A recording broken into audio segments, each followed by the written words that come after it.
Hello everyone, welcome to Quiltster Tutorials. In this video, I'm going to show you how to use a panel fabric in Quiltster. So the Quilt Planner was originally designed for just your standard solid or repeating designs on fabric. It was not built with panels in mind, but we can do a couple of things to kind of trick the system so that your panels display correctly. Now we will be addressing that functionality in the future, but for now I wanted to show you how to make it work for your projects. What we're going to go through today is how to edit a panel fabric to work correctly in Quiltster. I'm going to show you how to select your template option and then how to import your new fabric and then import that into your project. Throughout the process, I'm going to show you how to do it correctly and incorrectly so you can see the difference. First things first, let's go ahead and get a fabric. I've already gone to Riley Blake's website. The best place to get your fabric images is from the manufacturer. So I've gone to Riley Blake. I've chosen the Majestic in Nature 2 collection, which I believe comes out in August. Yeah. And I'm going to use this Eagle Patriot panel. And down here it tells us the size, which is going to come in handy. But first, let's go ahead and download the image. So let's right click and open the image in a new tab. This will also let me see, you can do this with any image online, pretty much. So it'll just let you see a larger version of the image. And then we're going to save that to our computer. And I'm going to save it under downloads. Let's go ahead and load the panel as is into Quiltster, and I will show you why that does not work. The first thing we need to do is choose our panel friendly pattern, which is Alpine Tracks. Create a project, and here we have 6 template options, and there are 3 sizes, each portrayed in a vertical and horizontal option depending on which direction your panel image is displayed. And we know that for a panel, so our panel size is 35.5 by 43.5. So that is going to fit best in a 60 by 68 inch layout. So here's my 60 by 68 vertical, 60 by 68 horizontal. So we want the vertical one for our image. And I'm going to just name my project. We'll call it Eagle Panel.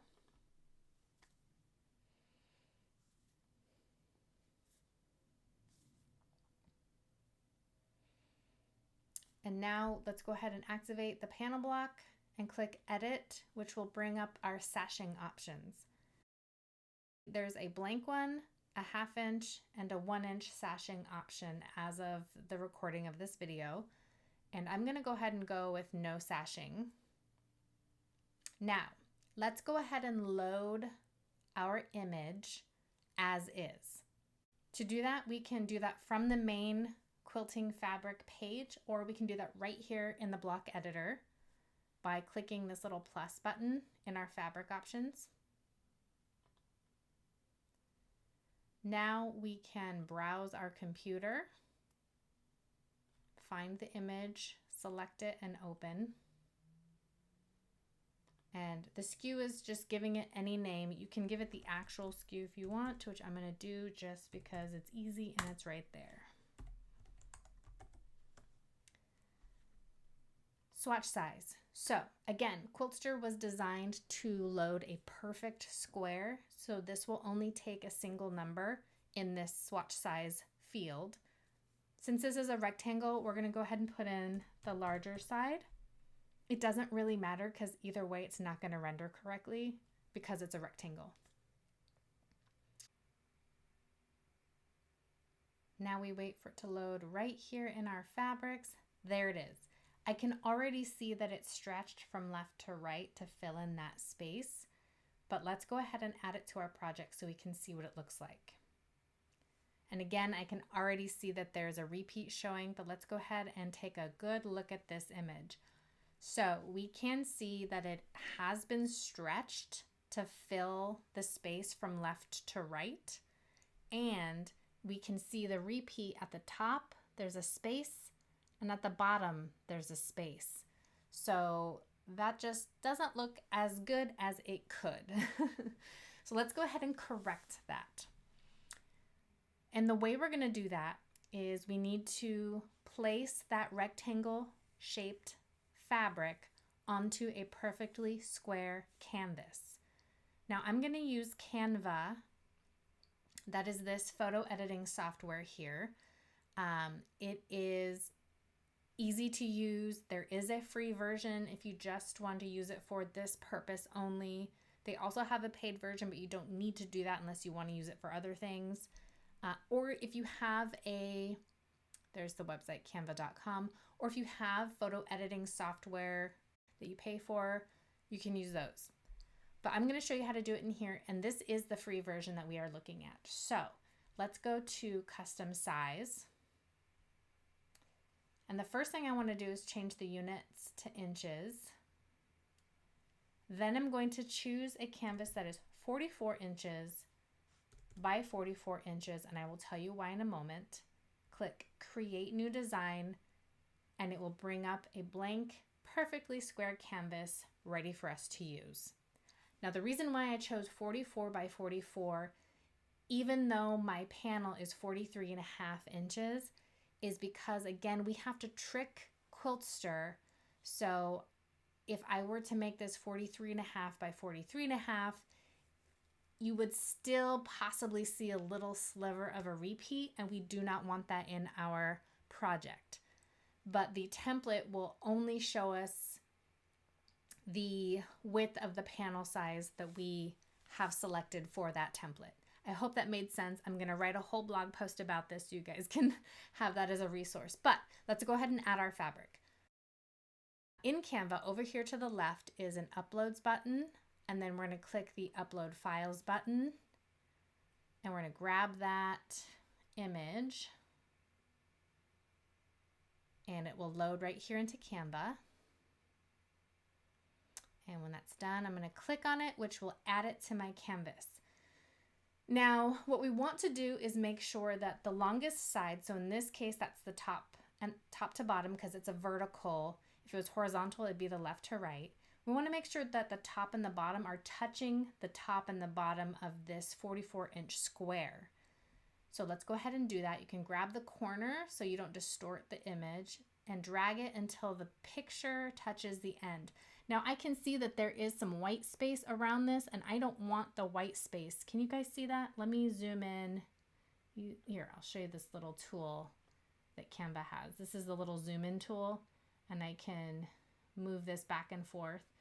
So if I zoom in, I can see that there's some space here. So I'm going to go ahead and grab this little piece of the image and edit that out. Same here, because I just want my pretty picture. Let's go up to the top here, and we're going to do the same there. And I think if I click on it, I can see the purple line showing the outline of my project. Now that leaves me with exactly just this image. So let me zoom back out. Okay, now let's go ahead and make sure it touches the top. I'm going to grab this corner and drag it to touch the bottom. And now I'm going to click and hold and drag it to center the image. That's important. So let's grab it, click and hold, and we're going to center it. And Canva lets you know when it's centered. It gives us this nice little pink line down the center.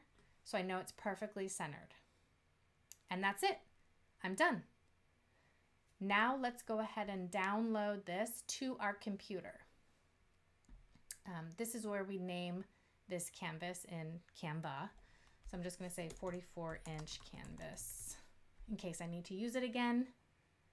And then now you want to go to Share, Download.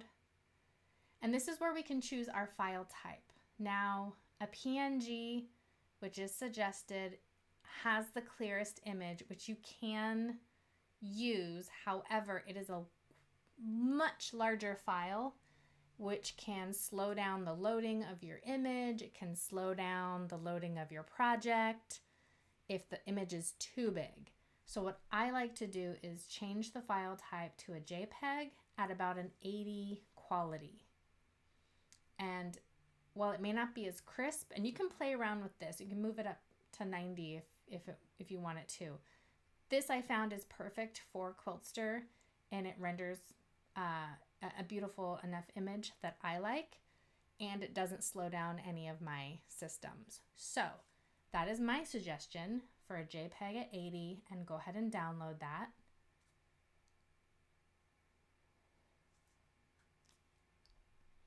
And we're just going to drop it right here in the downloads folder. You can put it wherever you want to on your computer. And I'm just actually going to say Eagle 44 inch. Save. And now that's it. I have edited that for Quiltster. So let's come back to our quilt planner here. And let's go ahead and select this. Let's get rid of this ugly image. Edit. And now let's load our new canvas. So again, we're going to go to the plus button, go to browse our computer. And here's my new image, Eagle 44 inches. I renamed it, but if you look really closely, you can see that it's a square with some white on either side, and that's okay. So let's go ahead and open that. Usually I'd say don't let there be any white in the image because it will show in your project, but we are working with a rectangle, which is a little bit different. Okay, skew. This is just for us, so I'm just gonna put in here Eagle panel 44. The swatch size is important. This needs to be 44, which is the size of your canvas, not the size of the panel. The panel size was 43.5 inches at the longest side, but what we want to tell Quiltster is the size of the canvas, which is 44. Upload that, and this is uploading into our fabrics, which will appear right here when it's ready. There it is. And you can already see the comparison between a properly rendered image and a stretched out one. And you can see this has white on the sides. So let's go ahead and drop this into our project by clicking on it. Boom. I'm gonna actually heart that, add it to my favorites since I know that's the correct size I want. Save and close to get a good look. And there you have a perfectly proportioned panel. You cannot see any repeats, you cannot see any edges, and you cannot see those white borders that are on the sides because this template is telling it to stop at these points. That's it. That is how you use a panel. Now you can continue and customize the remainder of your project. When it's all finished, please do share it in the public community gallery so everyone can see. I'm just going to end on a note that this isn't a perfect workaround. It works for most of the panels. If you run into issues, there's a couple things to check. You can always make sure that your actual image doesn't have any white on the background. Sometimes it's helpful to change the background color of the canvas so you can see if there's any white protruding out from the actual image because maybe you missed that when you were editing it. Play with the sashing options if it doesn't come out exactly correct. And last but not least, you could try a different canvas size, either smaller or larger. Just make sure it's always a perfect square and then reload that until you find the perfect square for that template for that panel image. So it could just take a little bit of testing. So those are just a few tips that may help you as you are working with panels in Quiltster.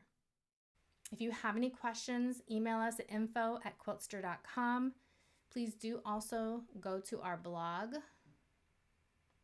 for more tutorials and step-by-steps. Thanks again for watching, and we'll see you in the next video.